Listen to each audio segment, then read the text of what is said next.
Hello. Ay, yes, boss. Ay, Merry Christmas, boss.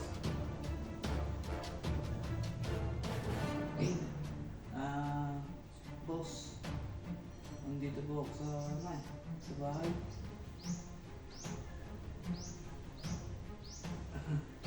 Hanapin po si Ray. Sige, boss. Sabihin mo sa akin bakit hindi mo nagustuhan! I deserve an explanation! Ano? Ano sinabi mo? I need an acceptable reason. Bakit? Dahil tinrabaho ko yun. Pinaghirapan ko yun. I invested my time and my effort. Kaya kailangan mo malaman kung ano mali. Oo! Dahil kung may problema, gagawin ko ng paraan. Dahil hindi lang oras at pagod mo ang pinuhunan mo, di ba? Pati puso't kaluluwa mo, di ba? Dahil ginawa mo yun para sa isang taong iniisip mo na may tiwala at paniniwala sa'yo, di ba? Na kung magkakamali ka man, iniisip mo na bibigyan ka niya ng pagkakataon na itama yun. Kasi pinaniwala ka niya, mahal ka niya, na mahalaga ka sa kanya, na iisa ang pangarap niyo, na pareho kayo ng tinatanong na buhay, di ba? Kailangan mong malaman kung bakit isang umaga paggising mo biglang nagbago lahat. Bakit wala na siya? Bakit mag-isa ka na lang?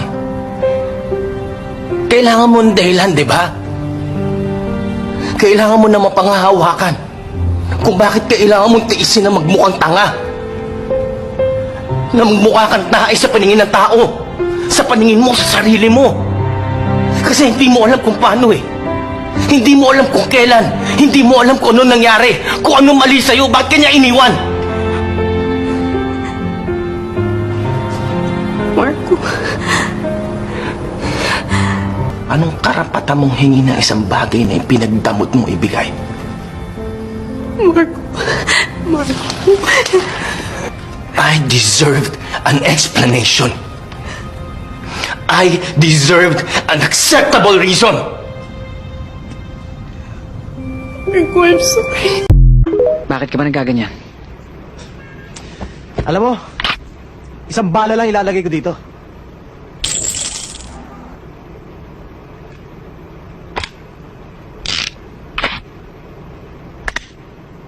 Isa lang ang bala nito. Pag minalas ka, haharap ka kay Satanas. Pag sinuwerte ka, sasagutin ko yung tanong mo.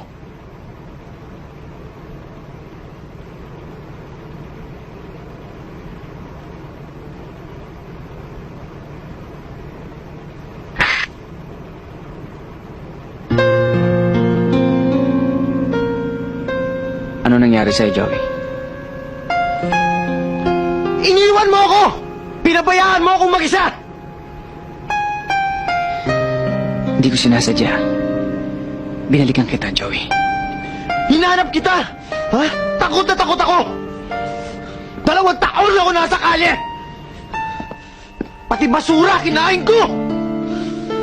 Inampun ako ni Don Jose. Niligtas niya ang buhay ko. Patawarin mo ako. Pero pinabalikan kita. Tapos na ang tanong mo. Joey! Joey! Tigilan mo nga ako!